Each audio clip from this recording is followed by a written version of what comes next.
Hello जी, welcome to my vlog. कैसे हैं आप सब लोग? आई होप आप सब लोग अच्छे होंगे और मज़े में होंगे। तो देखिए, आज हमारा काफ़िला जा रहा है पार्क की तरफ और मैं और हानिया जा रहे हैं साइकिल से और जोरेस को मज़े आ रहे हैं तो वो कर रहे हैं वॉक। तो यहाँ कनाडा में समर में काफ़ी फ़न, काफ़ी इंजॉय करते हैं लोग। ज़्यादातर लोग आपको आउटडोर एक्टिविटी करते हुए मिलेंगे क्योंकि 1-1.5 महीने के बाद फिर सर्दी आ जानी है, तो हम लोग को तो बस इंडोर में ही या तो इंडोर एक्टिविटीज़ करेंगे या फिर घर में रहेंगे। नॉर्मल लाइफ चलती है, लेकिन ये जो बाहर की फ़न एक्टिविटीज़ होती हैं वो नहीं आ पाती। तो देखिए, यूजुअली क्या होता है, जो भी पार्क होता है उसमें 2 पार्ट होते हैं। एक होता है स्प्लैश होते हैं जहाँ पे सारे, और दूसरा होता है नॉर्मल प्लेग्राउंड या पार्क।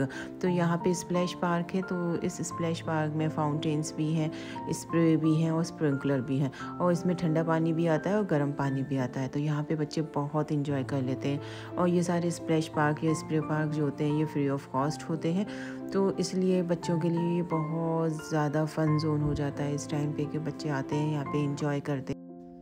ऑल्दो विंटर्स में भी यहाँ पे ये सारी एक्टिविटीज़ होती हैं, लेकिन ये इंडोर में कन्वर्ट हो जाती हैं और इंडोर में मुझे लगता है कि इतना ज़्यादा मज़ा नहीं होता।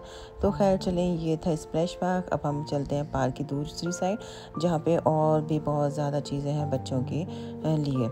तो ये देखें, हम आए हैं ये पार्क की दूसरी साइड।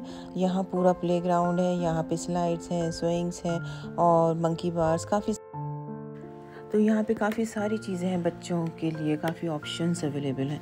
तो मेरा एम जो होता है यहाँ पे बच्चों को लाने का, वो इसलिए होता है, मैं चाहूँ तो मैं उनको घर में बिठा के टीवी भी दिखा सकती हूँ, फ़ोन या स्क्रीन टाइम भी दे सकती हूँ, या वो थोड़ा सा बैकयार्ड या फ्रंट यार्ड में थोड़ा सा अपने आप एक्टिविटी कर लें। लेकिन मेरे जो मेन मोटिव है यहाँ लाने का, वो है एक तो फ़िज़िकल एक्टिविटी, क्योंकि जब बच्चे पार्क में आते हैं तो उनकी थोड़ी सी फ़िज़िकल फ़िटनेस जो है ना वो इम्प्रूव होती है। वो रनिंग करते हैं, जंपिंग, क्लाइंबिंग, तो सारी एक्टिविटीज़ में इनके मसल इन्वॉल्व होते हैं और ये स्ट्रॉन्ग होते हैं, उनकी बोन्स स्ट्रॉन्ग होती हैं। दूसरा है इनका सोशल डेवलपमेंट भी होता है, क्योंकि जब बच्चे बाहर निकलते हैं तो उनके सोशल स्किल्स डेवलप होते हैं। उनमें sharing, taking turns, team work वगैरह जैसे कॉन्सेप्ट जो है ना वो उनको और ज़्यादा क्लियर होते हैं। और मेरे ये मानना है कि जब बच्चा बाहर आता है, सब लोग बच्चों के साथ खेलता है, तो उसका मेंटल हेल्थ लेवल भी थोड़ा अच्छा होता है, क्योंकि बच्चा ओपन एयर और नेचर के बीच में टाइम स्पेंड करने से बच्चों का जो मूड होता है ना वो इम्प्रूव होता है। स्ट्रेस और एंजाइटी लेवल जो होता है वो कम हो जाता है, बच्चा जो है वो रिलैक्स फील करता है। और उसके अलावा बच्चों की जो क्रिएटिविटी होती है, इमेजिनेशन होती है, वो डेवलप होती है। बच्चा बहुत डिफरेंट वे में जो है चीज़ों को सोचने लगता है, उन्हें इमेजिन करता है। उसके अलावा बच्चों, और सबसे अच्छी बात, जब बच्चे इतना ज़्यादा खेलते हैं, थकते हैं, तो उनका स्लीप इम्प्रूवमेंट काफ़ी ज़्यादा होता है, क्योंकि उनकी एनर्जी बर्न होती है और उनको वो रात में एक बेटर स्लीप प्रोवाइड करती है। और लास्ट जो मेरे अकॉर्डिंग है वो है कि बच्चों के मोटर स्किल्स भी अच्छे होते हैं, क्योंकि जब बच्चे प्ले करते हैं तो उनकी फाइन और ग्रॉस मोटर स्किल्स जो होती हैं वो डेवलप होती हैं, जैसे बैलेंसिंग, कोऑर्डिनेशन और हैंड एंड आई कोऑर्डिनेशन। तो इसलिए मैं कोशिश करती हूँ कि बच्चों को चाहे हम हाफ एन आवर या एन आवर के लिए ही लाऊं, लेकिन मैं उनको ज़रूर बाहर लाती हूँ। तो देखें, इस तरह से ये पूरा प्लेग्राउंड है। यहाँ पे बच्चों के लिए काफ़ी एक्टिविटीज़ हैं।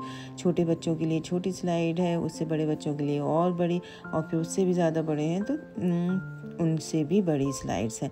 तो इस तरह से देखें, ये स्लाइड्स दी हुई हैं। जोरेस भी, जबकि इसको दूसरी छोटी वाली स्लाइड पे जाना चाहिए, लेकिन उसने देखा हानिया कर रही है तो उसने भी वो करने की कोशिश करी। तो इसलिए देखें, जो बच्चों के अंदर एक फ़ियर फैक्टर होता है ना वो भी थोड़ा सा कम होता है।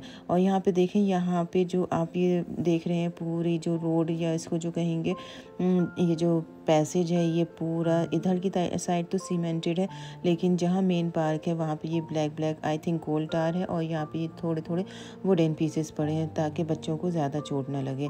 उसके बाद ये राउंड एंड राउंड करने के लिए कुछ है, तो हानिया जोरेस इसमें खूब इंजॉय करते हैं। और 1-2 घंटे हमारे यहाँ पे आकर ऐसे स्पेंड हो जाते हैं ना कि हमें खुद भी नहीं पता चलते।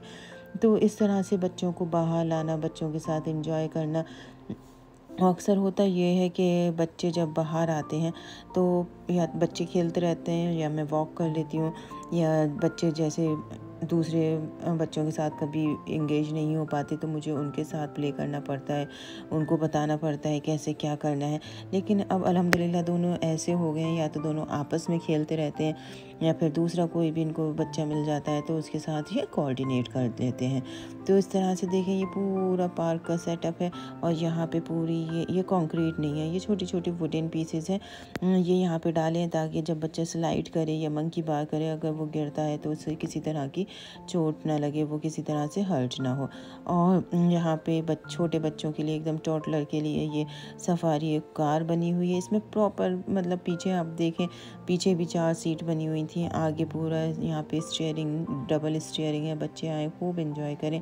तो इस पार्क में डिफरेंट एज के अकॉर्डिंग डिफरेंट एक्टिविटीज़ दी हुई हैं बच्चों की। उसके बाद छोटे बच्चों के लिए स्लाइड है। पूरा ये जो सेटअप है ये छोटे बच्चों के लिए है, उनकी एज और उनके बॉडी स्ट्रक्चर के हिसाब से। ये देखें ये बहुत छोटी सी स्लाइड है और इसमें छोटी सी स्टेयर्स दी हुई हैं। तो ये जो पूरा सेटअप है ये इन्फेंट के लिए या एज ग्रुप के बच्चे जो 2 to 3 ईयर्स के लिए होते हैं उनके लिए ये काफ़ी ठीक है। ये देखें ये क्लाइंबिंग वॉल है छोटे बच्चों के लिए।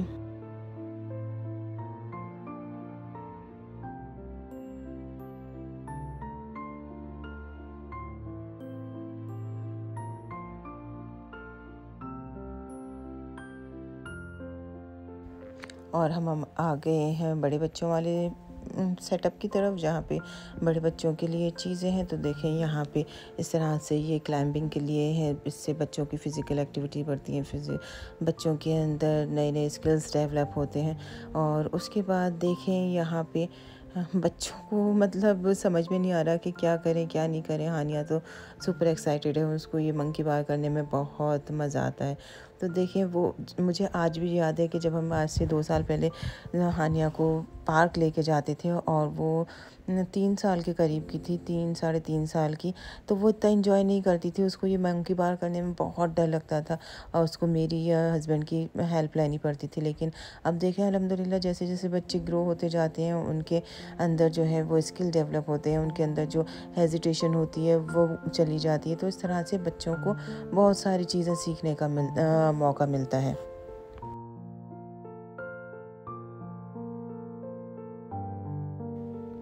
तो पार्क के इस साइड तो ये बिल्कुल सेंटर में पूरा ये प्लेग्राउंड है। और आप पूरा चारों तरफ देखेंगे तो यहाँ पे वॉकिंग ट्रेल है और आगे चल के फील्ड है काफ़ी बड़ा। तो बच्चे यहाँ पे सॉकर भी खेलते हैं, लोग यहाँ पे वॉक करते हैं। और यहाँ पे सिटिंग एरिया भी अच्छा है, अगर आप अपना पिकनिक के मूड से आ रहे हैं तो यहाँ पे आपको शेड्स भी मिल जाएंगे जहाँ पे आप फैमिली के साथ स्टे कर सकते हैं, एंजॉय कर सकते हैं। और इस तरह से डिफरेंट बेंचेस भी हैं। तो देखें ये दोनों आपस में कितना कोऑर्डिनेट कर रहे हैं, कितना एक दूसरे को सपोर्ट कर रहे हैं। और जब ये घर पे होते हैं, अगर इनको स्क्रीन टाइम मिला होता है तो इन दोनों में इतनी लड़ाइयाँ होती हैं कि कभी कभी तो मुझे बहुत ही ज़्यादा गुस्सा आ जाता है। लेकिन यहाँ पे आने के बाद एक दूसरे को सपोर्ट करते हैं, एक दूसरे के साथ कोऑर्डिनेट करते हैं।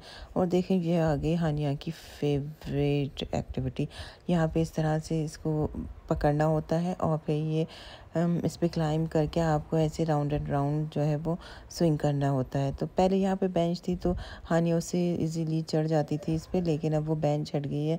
लेकिन 2-3 बार प्रैक्टिस करने के बाद अब हानिया अपने आप इसको जंप करके पकड़ लेती है और काफ़ी इंजॉय करती है। तो देखिए यहाँ पे बच्चे इस तरह से काफ़ी इंजॉय कर लेते हैं और 2-3 घंटे कहाँ चले जाते हैं पता नहीं चलता। तो मैं यहाँ पे आई थी 4:30 पे और अब हो गए हैं सिर्फ 6:30, क्योंकि 8 PM पे हानिया की कुरान क्लास होनी है। तो उससे पहले मुझे बच्चों को वापस ले जाना है। मैं अभी से इनको धीरे धीरे अल्टीमेटम देना शुरू करूँगी कि यू हैव 10 मिनट्स 20 मिनट्स, तब जाके ये बिल्कुल एंड टाइम पे जाके ये रेडी होंगे। तो बस मैंने भी अब इनको 10 मोर मिनट्स दे दिए हैं कि चलें एंजॉय करें। फिर तो हमने जाके इनको क्लास करानी है घर पे और फिर खाना खा के। और ये इतने टायर्ड हो जाते हैं यहाँ से जाने के बाद, ये आराम से अच्छे से सो जाते हैं। तो देखिए ये है पूरा पार्क। और आप ज़रूर मुझे बताइएगा कि आप कौन से पार्क में जाते हैं एडमिंटन में। तो एडमिंटन में बहुत अच्छे पार्क हैं और सबसे अच्छी बात जहाँ आपका स्कूल होगा वहाँ तो आपको पार्क मिलना ही मिलना है। और हर कम्युनिटी का अपना एक अलग पार्क होता है। तो इस तरह से ये बेस्ट टाइम है समर का जहाँ पे हम इंजॉय कर सकते हैं। उसके बाद अक्टूबर में मानिए कि अच्छी खासी यहाँ पे स्नो स्टार्ट हो जाएगी। फिर तो खैर ये आउटडोर एक्टिविटीज़ नहीं रहेंगी। तो चलें, अब बस टाइम हो चुका है, मैं बच्चों से कह रही हूँ कि जल्दी से चलें, हानिया की कुरान क्लास का भी टाइम होने लगा है। तो चलते हैं और मैं आपसे इंशाल्लाह ताला नेक्स्ट व्लॉग में मिलूँगी। और आप मुझे कमेंट करके ज़रूर बताइएगा कि अगर आप एडमिंटन में हैं तो आप कौन से पार्क में जाते हैं और आपको एडमिंटन या कनाडा में कैसा लगता है, समर्स में ज़्यादा अच्छा लगता है या फिर विंटर्स में अच्छा लगता है। तो चलें, इंशाल्लाह ताला आपसे नेक्स्ट व्लॉग में मुलाकात होगी। और देखें, ये पूरा यहाँ का प्लेग्राउंड है, आप काफ़ी दूर दूर तक देख रहे होंगे। यहाँ पे बच्चे सॉकर खेलते हैं, रनिंग और कुछ फिटनेस एक्टिविटीज़ भी रहती हैं, कभी कोई इवेंट भी हो जाता है यहाँ पे।